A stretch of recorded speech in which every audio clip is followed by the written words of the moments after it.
The woman at the check-in table didn't look up when I approached. She peeled a sticker from a sheet and pressed it into my palm. I expected to see my name, perhaps mother of the bride.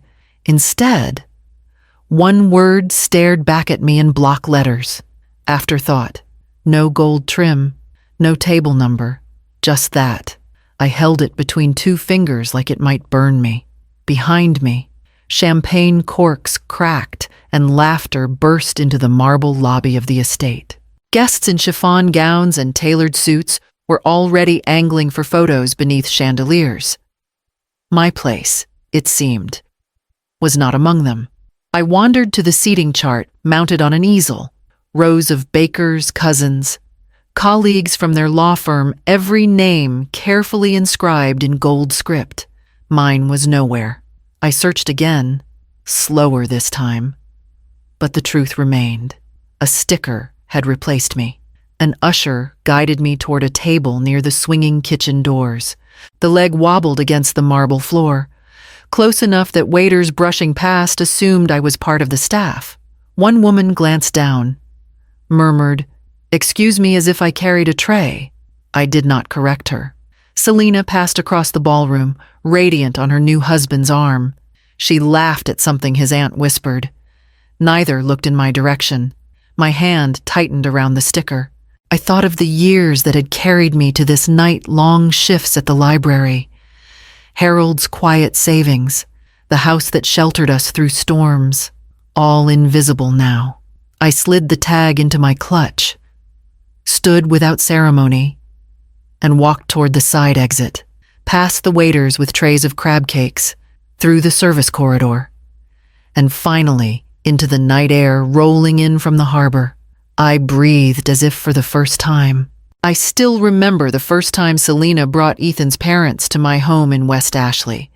I had polished the floors until they shone, laid out lemon bars on my best china, and set the living room just so.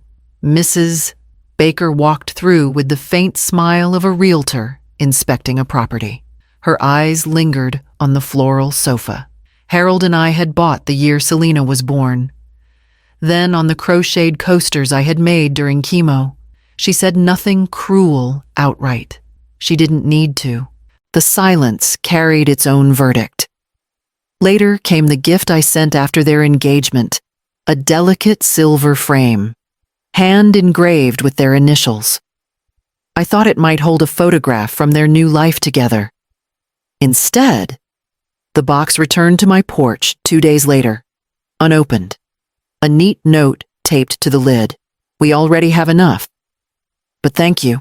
No salutation, no warmth. I held that note for a long while, not because of its words, but because of the absence in them.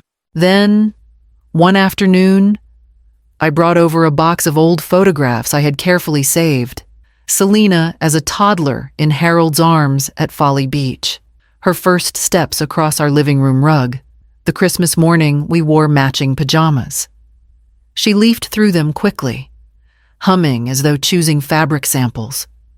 At last she paused, held one up, and said, "Maybe a few for the memory table at the back, where people pass on their way to coffee, or not at all." I packed the photos back into their sleeves without protest. Selena stood beside Ethan, his arm draped over her shoulder, neither of them meeting my eyes.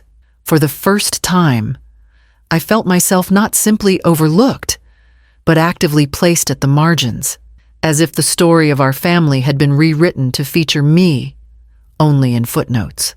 I sat on my porch that evening with the photographs spread across my lap, whispering to the night that I was trying, though no one seemed to notice. And it was then I remembered the safe Harold left me, and the papers he told me to guard, that night. With the photographs still heavy in my lap, I rose and went to the linen closet at the end of the hall. Behind stacked towels and cedar sachets sat the small safe Harold had bought the year Selena entered college. My hands didn't tremble as I spun the dial, though my chest tightened with the memory of him kneeling in that same hallway, telling me, "If they forget you, these papers will remember." Inside, lay the ledger of a life no one at the wedding had cared to acknowledge. Folders neatly labeled in Harold's tidy script: Battery Point Project, trust agreements, deed transfers. Years ago, when Charleston's abandoned industrial stretch along the Cooper River was little more than cracked pavement and rusted cranes, Harold had seen its future. He believed the skyline would one day rise there. He was right. I lifted the deed to Unit 27B, the penthouse with glass walls facing the harbor, the same property Ethan's family had paraded as their wedding gift. They did not know the truth. I owned the controlling shares. My husband had secured them before his final illness, transferring majority rights into my name. In silence, I had carried this knowledge, thinking perhaps it would be a bridge between us all, a way to bless my daughter when she built her own life. Instead, it had become my shield. I ran a finger over Harold's note tucked inside the folder. In case they try to erase you, remember who signed the papers. The words steadied me. They told me I wasn't powerless, not the afterthought their label claimed. I closed the safe, gathered the documents, and carried them to my desk. The brass lamp cast a circle of light as I picked up the phone. I dialed Ava Caro, the attorney Harold once trusted with every line of ink. When she answered, I did not hesitate. "Tomorrow," I said, my voice clear in the stillness. "We proceed." And as I set the receiver down, the tide I had held back for years began to move, silent but unstoppable, ready to reach the shore by morning. I slipped out of the Langston estate before the first toast, the word afterthought tucked in my clutch like a curse. By the time I reached my car, the phone in my bag had begun its relentless buzzing. Selena, Ethan, numbers I did not recognize. I let it ring until the screen glowed red with missed call after missed call.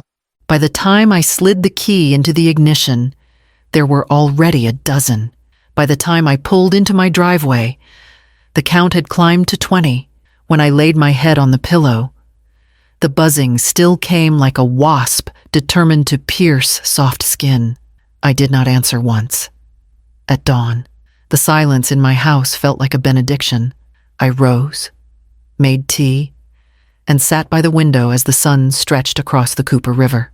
My phone lay face down on the table, the count frozen at 36 missed calls. I knew the voices behind them demanding, wheedling, perhaps pretending at contrition, but I wanted none of it. Instead, I opened my laptop. A single message from Ava waited in my inbox. Time-stamped just after 8. Recording complete. Deed now filed in your name alone. Copies sent to the baker's attorney and the wedding planner. No room for dispute. Attached were PDFs, the stamped deed, the email threads, the bank confirmation. Every line of ink now declared what no toast could erase. I printed the deed and set it on my desk. The heavy seal shone faintly in the morning light. This was no illusion, no whispered promise at a family table. It was paper, ink, and law. The phone vibrated once more. Ethan's name flashing across the screen. I turned it over without answering. For years I had filled silence with explanations, apologies, compromises. Now silence was the answer itself. I lifted Harold's note from the folder once more. If they forget you, these papers will remember. My husband's hand had steadied mine even from the grave, and as I placed the deed back into its folder, I knew the time had come not only to remember, but to act. The next step required meeting my daughter face to face. I chose the diner deliberately. No chandeliers, no white linens, no polished speeches. Just chipped mugs, booths patched with duct tape, and the smell of bacon grease that clung to the air no matter the hour. I arrived early, ordered black coffee, and laid the folder on the table in front of me. Selena entered 10 minutes late, as if punctuality were beneath her. Her silk blouse whispered against the vinyl as she slid into the booth across from me. She did not smile. "Why here?" she asked, glancing at the sticky menus. Because here, I said quietly, we speak plainly. She folded her arms. You've made quite a spectacle. Ethan's parents are furious. Do you know what you've done to us? I slid the folder across the table. I know exactly. That penthouse is not a gift. It was never theirs to promise. It belongs to me. But I'm willing to let you live there under conditions. Her manicured hand opened the folder, her eyes narrowing as she scanned the document. The word lease in bold type sat at the top. Her lips parted in disbelief. This is a rental agreement. Yes, I said. 1 year at a time. Occupancy is contingent on service at the Magnolia Women's Shelter. 15 hours a week.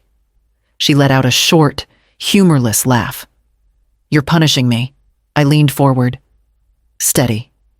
No, I'm teaching you the ground under your feet. That tower doesn't stand on crystal and photographs. It stands because people like Harold and me believed in something before it glittered. If you want to live in the clouds, you need to learn the floor first. Her eyes flashed. You expect me to scrub floors to ladle soup for strangers? I expect you, I said, to see the faces beneath the labels you're so quick to dismiss. To learn that worth isn't measured in table settings or guest lists. For a moment, she was silent. The waitress came by, refilled my mug, and Selena waved her off with a flick of her wrist. She closed the folder with a snap. You've gone too far. On the contrary, I replied softly. For once, I've gone just far enough. She stood abruptly, the blouse rustling, the folder clutched in her hand. We'll see, she said, and I watched her leave, knowing that soon the shelter's doors would test her in ways no ballroom ever had. I didn't go with her that first morning. I knew if I hovered nearby, she would turn the act into performance, all show for my benefit. Instead, I stayed home, waiting in the stillness, the lease clause folded neatly in my desk. It was Carol who told me what happened. She'd taken a part-time job at the front desk of Magnolia Women's Shelter after retirement. More to stay busy than for the paycheck. She called me that evening. Her voice edged with the surprise only old friends can carry. She came, Carol said, walked in with a bag that cost more than my car and sunglasses like she was hiding from the press, stood at the sign-in table like she'd taken a wrong turn. I pictured Selena there, heels clicking against the scuffed linoleum, perfume settling into a room that smelled of bleach and coffee. Arlene, one of the shelter's veterans, approached her. Arlene had lived through more than most of us could imagine: eviction, divorce, raising 3 boys alone. She'd spent the last decade folding donated clothes and greeting every newcomer with the same calm voice. Carol lowered her voice, repeating Arlene's words. Most people don't stay. Will you? Selena had pulled off her sunglasses then, revealing eyes that darted more than they focused. She didn't answer, only signed her name on the volunteer sheet with a pen that gleamed gold. By noon, she'd been asked to sort through a shipment of winter coats.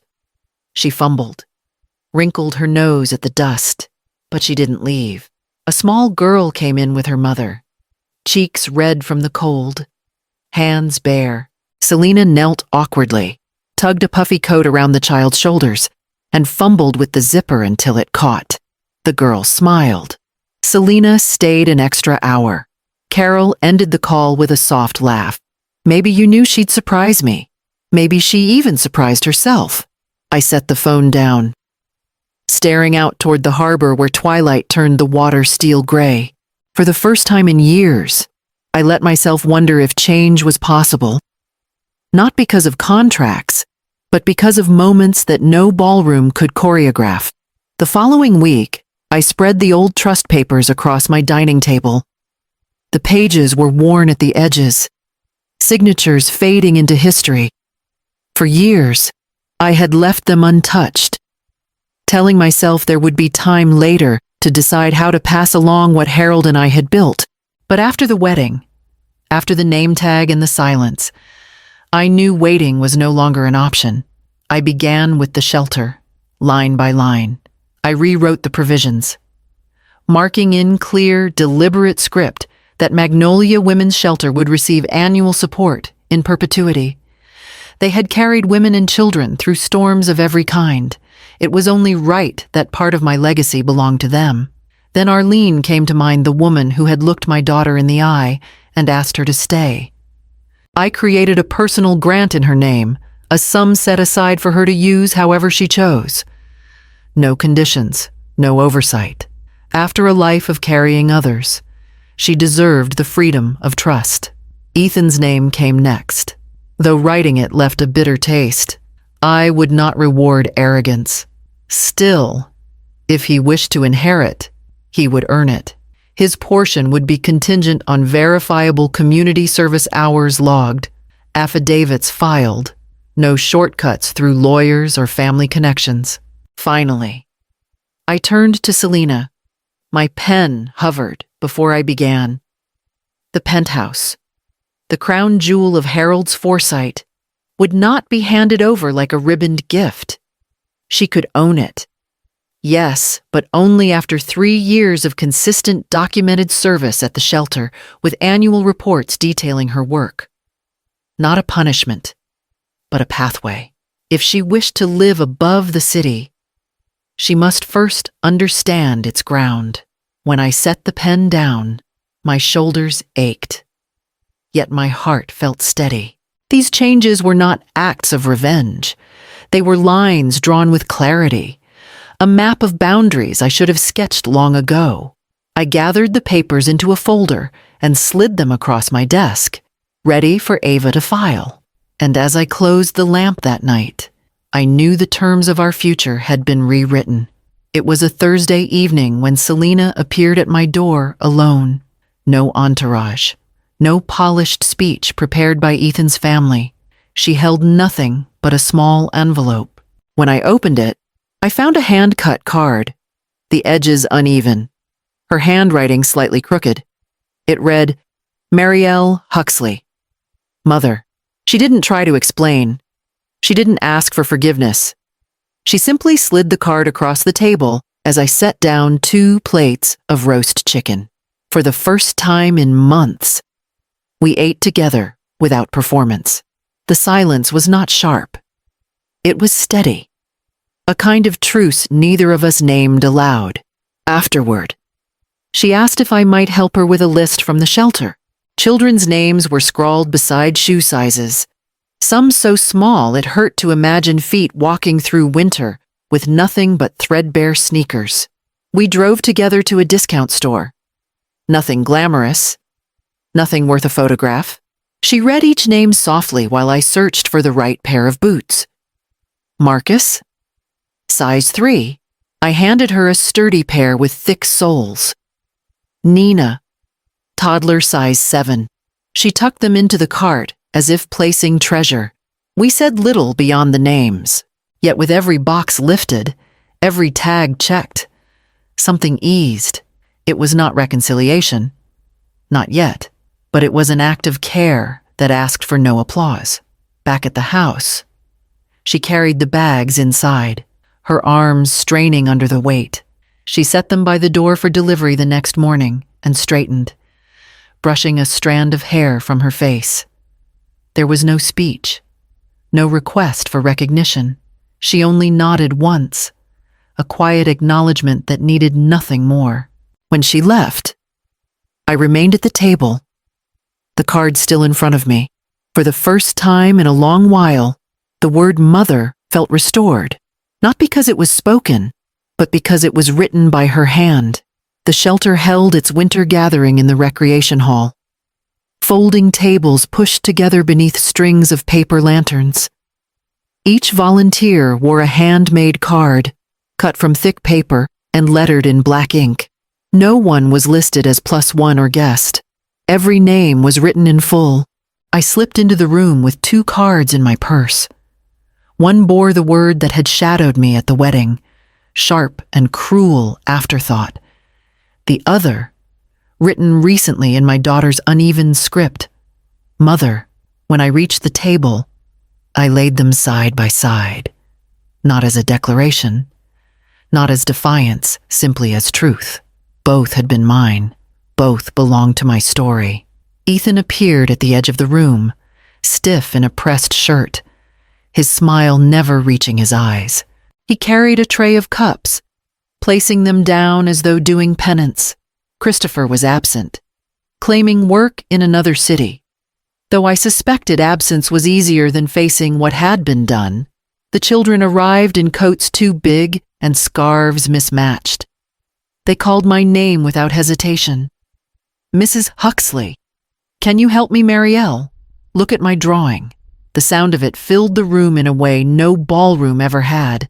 I sat among them, passing out mittens, adjusting hoods, pouring cider into paper cups. Across the table, Selena tied a ribbon in a little girl's hair. Her face softened in a way I had not seen in years. She glanced at me once, not for approval, but in quiet recognition. The two cards stayed on the table all evening. By the time the lanterns dimmed and the room emptied, I gathered them both, tucking them carefully back into my purse. Tomorrow, I would return to the penthouse. The elevator carried me to the top floor with a hum so smooth it felt like rising through silence itself. When the doors opened, the penthouse stretched before me, walls of glass, the harbor glowing with dawn, and the Cooper River catching the first pale light. I stepped inside slowly, the sound of my heels echoing against polished stone. In my hand, the brass key rested warm against my skin. It was not the spare I had once been given as a courtesy, nor the kind tucked away for emergencies. This was mine alone, stamped with authority, heavy with finality. For years I had let others decide where I stood. Now the weight of the key reminded me I had never been a guest here. I walked to the window, the city stirring beneath me. Church spires pierced the morning haze. Cargo ships moved steadily through the channel, and the rooftops of Charleston's old quarter glowed faintly gold. I pressed my palm to the glass, whispering Harold's words into the quiet. If they forget you, the papers will remember. He had been right, but I understood now that papers only preserved. They could not heal. Behind me, the rooms were empty, waiting. They would not remain mine forever. Stewardship was never meant to. What mattered was what I left in motion, a shelter steadied with support, conditions that demanded growth, and a daughter beginning to find her footing in a place she once scorned. I turned the key once more in my hand, letting the metal catch the light. This was not just ownership. It was the restoration of a name, and as the sun broke clean over the water, I knew the choice ahead was not whether I held the deed, but what doors I would choose to open.